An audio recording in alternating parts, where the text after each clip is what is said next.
your friendly neighborhood Master Chaos, back with you once again. Thank you for tuning in, my friend. I hope this video finds you happy, healthy, and well during these trying times. Today we're going to be talking giallo cinema, most notably forgotten giallos. One or two of them should have probably stayed forgotten. Of course, while we're here, we must sanitize. Hello? No? Hello? Okay, forget that. Ooh, Fast and the Furious happening over there. I'm at this mall for a very important reason. I figured I'd celebrate my giallo video, first of many, no doubt, with a little alcoholic treat that is normally found in giallo films. Can you guess what that alcoholic treat is? Leave a comment below before I show what it is. But if you have no idea, well then, stay tuned and remember, masks are required. Question, my friends. How many parking garages do you know have a chandelier? Not many. Down this dark and loud alleyway lies the place where we will be discussing Forgotten GIALLI, Volume 1 from Vinegar Syndrome. This was a subscriber gift I received.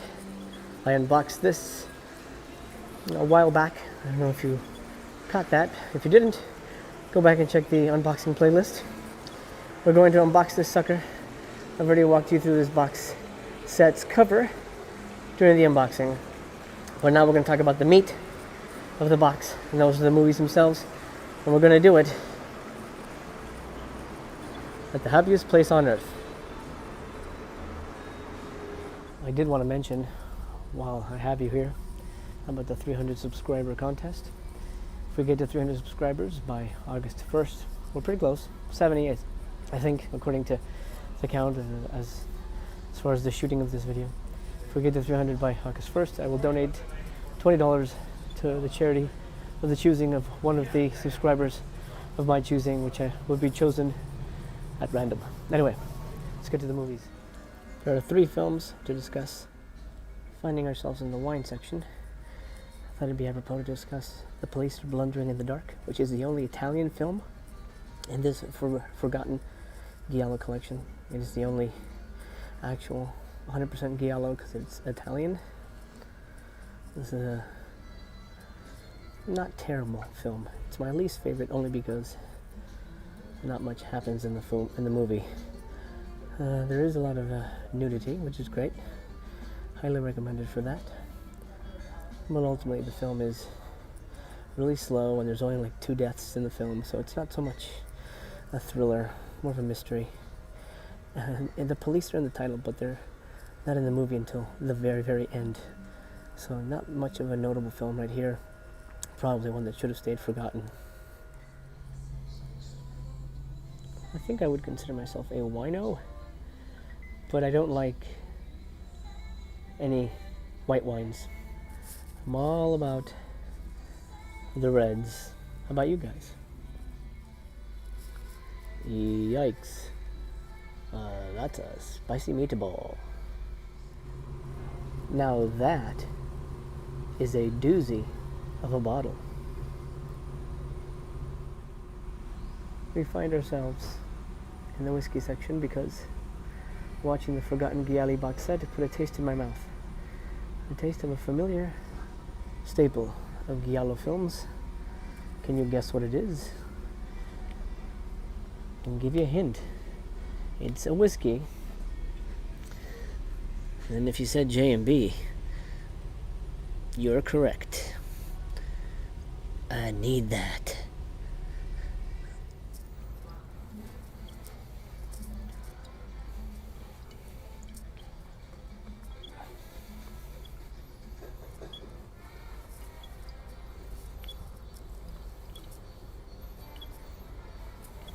There was too much music going on in the store. You wouldn't be able to hear me, and might run into copyright issues, so decided to just grab my J&B and leave.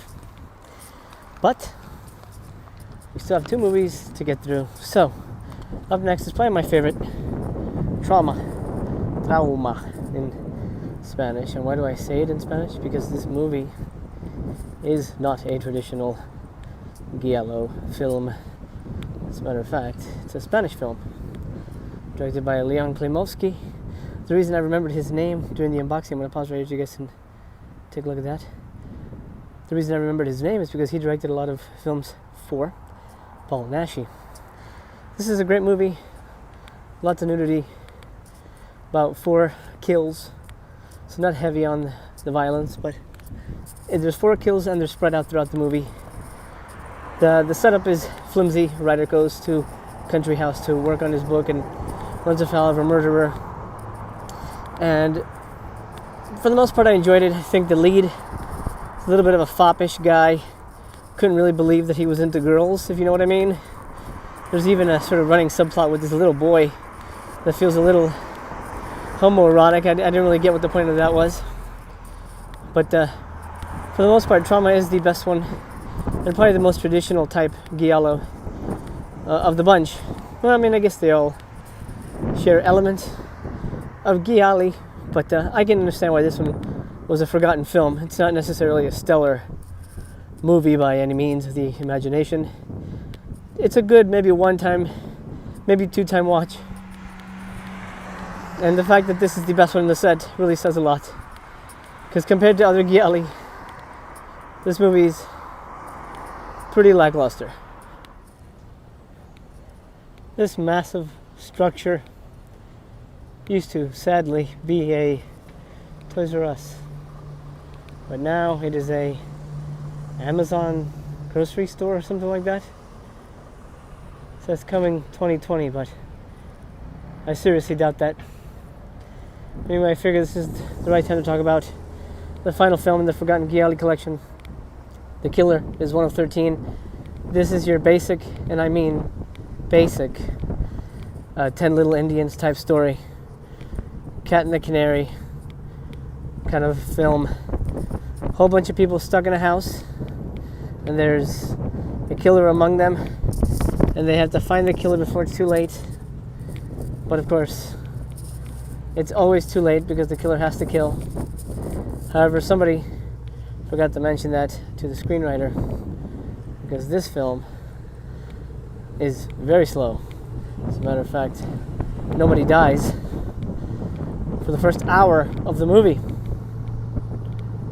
I apologize for the wind if that's interrupting the sound, something I cannot control.